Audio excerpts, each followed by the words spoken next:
Before Africa was divided by foreign hands, it was a continent of kingdoms, trade routes, empires, and rich civilizations. But in the late 19th century, a storm was brewing in Europe, one that would forever change Africa's fate.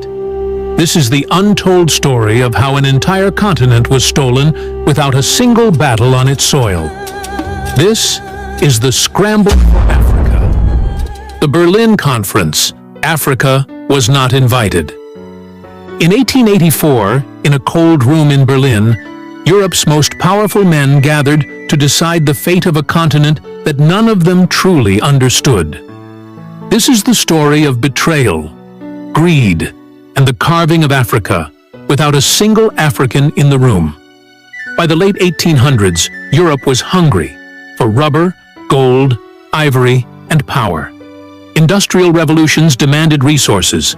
Empires craved expansion. Africa, vast and rich, became the prize. In November 1884, German Chancellor Otto von Bismarck invited 14 European nations and the United States to Berlin. Their goal, avoid war over Africa by dividing it like slices of a cake. No African leaders were invited. No kings, no chiefs, no elders. The continent's future was redrawn without a single African voice. Borders ignored cultures, languages, and history. Britain claimed East and Southern Africa. France took the West. Belgium, under King Leopold II, seized the Congo, not for Belgium, but for himself. The continent was carved like meat on a platter. Leopold called it the Congo Free State. But it was anything but free. His soldiers cut off hands of workers who didn't meet rubber quotas. 10 million died in one of history's forgotten genocides. African kingdoms sent envoys, wrote letters, pleaded for peace. They were ignored. Their words never made it past European ears. Their lands, cultures, and sovereignties reduced to zones of profit. By 1900, over 90% of Africa was under European rule. Entire civilizations disrupted, languages outlawed, cultures demonized. But seeds of resistance were already beginning to grow. Africa was not at the table, but it was on the menu. The Berlin Conference set in motion a century of pain, resistance, and survival. But this is not where the story ends. To understand Africa today, we must first confront the lies told about its past. How Africa resisted colonization. They came with guns, lies, and flags. But Africa did not kneel quietly. From mountains to coasts, from forests to deserts, resistance blazed across the continent. This is the story of defiance, of warriors, kings, queens, and common people who stood against an empire. In Ethiopia, Emperor Menelik II saw what was coming. He armed his people, trained his army, and read the treaties they tried to twist. At the Battle of Adwa in 1896, Ethiopian forces crushed the Italian army. It was a victory that shocked Europe and gave Africa hope. In West Africa, Samurai Touré built a powerful empire through trade and strategy. When the French came, he fought them for over 16 years, using guerrilla tactics and diplomacy. In today's Nigeria, Queen Amina of Zazzau had already built walls and commanded armies centuries before colonizers arrived. And when they did, new queens like Ya Asantewa of the Ashanti took up arms. In 1900, she led the Ashanti rebellion against British forces, declaring, "If the men will not fight, I will." In the South, Shaka Zulu had long before revolutionized African warfare. His legacy inspired later Zulu uprisings, as well as resistance in Zimbabwe by the Shona and Ndebele under leaders like Mbuya Nehanda and Lobengula. Resistance wasn't only on battlefields.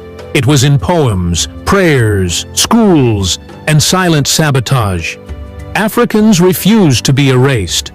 They protected languages, passed down stories, and sang songs of freedom in secret. This was not a silent suffering. It was an unrelenting resistance. They may have lost battles, but they planted seeds that would one day grow into liberation movements. The scramble for Africa was not one-sided. The spirit of resistance burned brightly, and it still does. Divide and rule. How Europe controlled Africa. When brute force wasn't enough, Europe turned to deception. They called it civilizing, but it was divide and rule, the silent weapon of empire. They separated tribes, favored some over others, and planted seeds of distrust that still grow today. In Nigeria, the British ruled indirectly, giving power to certain chiefs while weakening others. They labeled some tribes loyal and others hostile. In Rwanda, the Belgians created ID cards based on ethnicity, Hutu or Tutsi, drawing artificial lines that would later explode in genocide. They made Africans speak foreign languages, swear loyalty to foreign kings, and believe foreign religions. In Congo, they taught the children to hate their own culture and worship their oppressors. They created a world where African identity was punished, and European mimicry was rewarded. Schools erased heritage, churches demonized traditions, and media portrayed Africans as inferior, uncivilized, and incapable. But beneath the surface, resistance simmered. African intellectuals wrote, questioned, and remembered. Secret schools taught truth, and griots, poets, and parents kept the stories alive. Divide and rule was designed to make Africans forget who they were, and to ensure they never united. But they underestimated the power of memory, the economic theft of a continent. They said they came to civilize, but they came to steal. The real reason for the scramble for Africa was greed. Gold, diamonds, rubber, oil, cocoa, cotton. Europe carved the continent to feed its factories and fill its vaults. In Congo, King Leopold turned forests into death camps. For every ton of rubber, thousands of hands were severed. In South Africa, diamonds and gold were dug from the earth by black laborers under brutal conditions, enriching empires abroad. In Ghana, cocoa wealth left the country poor while Britain grew fat. Colonial railways weren't built for Africans. They were built to move resources from mines to ports. The ports were lifelines, not for Africans, but for Europe's industries. Even taxes were twisted. Africans were forced to pay money, but the only way to earn it was by working in colonial enterprises. It was theft disguised as development. Colonizers called it progress, but they owned the companies, the land, the banks, the schools. Africans became labor without rights, consumers without wealth, and tenants on their own soil. Every profit flowed out. Every loss stayed behind. Even after independence, debt and unfair trade kept the pipeline open. And still today, Africa bleeds wealth through exploitative contracts, foreign control, and corporate colonialism. The scramble never ended. It just changed names. But truth exposes theft. The scramble's legacy in modern Africa. The scramble may be history, but its shadow still lingers. Borders drawn by Europeans still divide families, tribes, and nations. Not by logic, but by colonial convenience. Conflicts rage where lines were never meant to be. In some countries, 5 major languages compete for power, none of them African. Roads still lead from mines to ports, not between towns. Schools still teach European heroes, not African ones. Laws written by colonizers remain untouched. Courts favor those who speak the old imperial language. Even democracy itself was copied, not rooted. The result? A continent trapped in someone else's blueprint. The economy remains extractive. Africa grows what it doesn't eat, eats what it doesn't grow. We export raw materials and import finished goods, just as we did a century ago. Multinational corporations dominate land, water, and wealth. Youth unemployment rises while our resources build foreign tech, foreign luxury, foreign empires. And yet, Africa is blamed for its own wounds. The media calls us corrupt, unstable, broken. But it was never broken by us. The scramble broke it, and never truly ended. The legacy lives in systems, symbols, and scars. But memory is power. Untold African heroes of resistance. They tried to erase their names, but Africa remembers. The scramble for Africa was met not with silence, but with fire.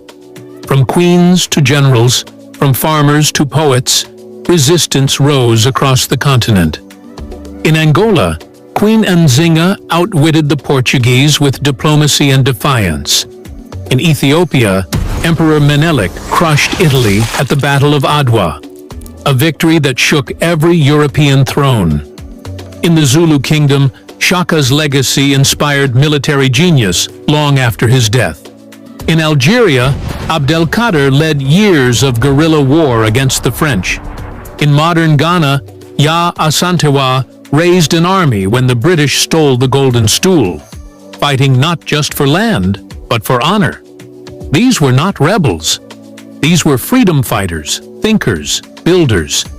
Many fought with weapons, others with words. Samurai Touré, who built a West African empire, resisted for over 15 years. Funmilayo Ransome Kuti, a Nigerian mother and teacher, challenged colonial patriarchy and built schools for girls. Africa resisted, in battlefields, in books, in spirit. And even when the guns fell silent, the resistance continued. Through songs, stories, memory, colonizers had the power, but Africans had the soul. And now, the world is beginning to listen. Reclaiming our history. Africa speaks back. For centuries, others told Africa's story. They called us savages, tribes, backward. They erased kingdoms, buried queens, renamed rivers. But now, Africa speaks back. We are not waiting to be discovered. We were never lost. From Timbuktu to Great Zimbabwe, our history was written in stone, song, and stars. Today, African scholars are rewriting textbooks. Filmmakers are restoring truth through image and sound. Artists reclaim symbols once used to oppress. We are not just reclaiming land, we're reclaiming the narrative. The internet has become our drumbeat. Diaspora voices echo across borders. Youth are questioning colonial names, flags, laws. We are digging up archives, translating oral histories, and lifting the veil on stolen legacies. Reclaiming history is not nostalgia. It's healing. It's restoring pride. It's power. Because when you control the story, you control the future. And Africa's future will no longer be dictated by those who stole its past. We are more than victims. We are visionaries. We are the descendants of warriors and wisdom keepers. The scramble for Africa took our voice. This time, we're taking it back. If this story inspired you, expanded your knowledge, or challenged your perspective, we invite you to like the video and subscribe to The African History. Join us as we reveal the untold truths of Africa's past.